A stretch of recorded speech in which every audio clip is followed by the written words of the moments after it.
The business of yoga is booming. More than 16 million Americans practice it regularly, spending nearly $6 billion on yoga classes and products. But as consumer correspondent Susan Koeppen reports, a lack of regulation in the yoga industry could be putting you at risk.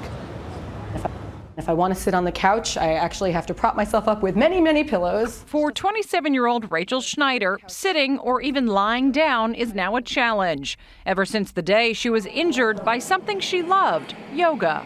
Yoga was great at first. I loved the calm it brought to my life, a little bit of spirituality, and physically it was great. Rachel turned to yoga after struggling with a bad back, but now says some of the poses she was instructed to do did more harm than good.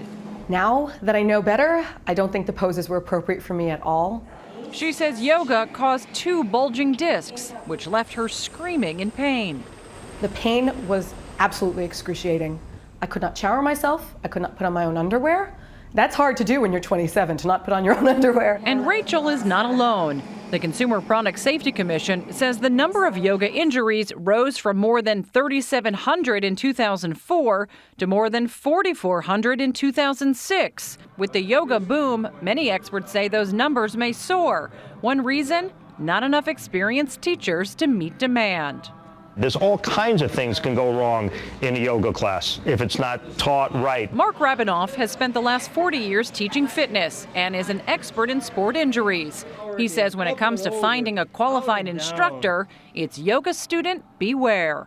It is the Wild West when it comes to yoga certification. There are no national, state, regulatory agencies that cover yoga instructors.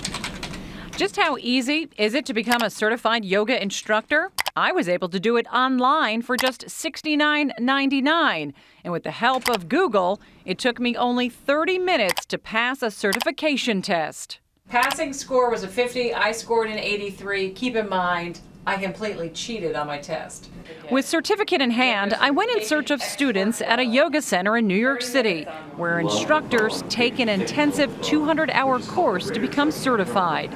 So hearing that, the fact that I'm a certified yoga instructor, would either of you take a class with me?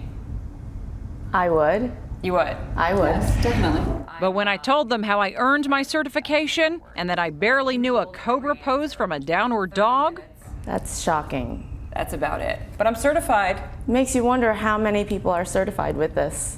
Our fitness expert was outraged that it was so easy for me to become a certified instructor.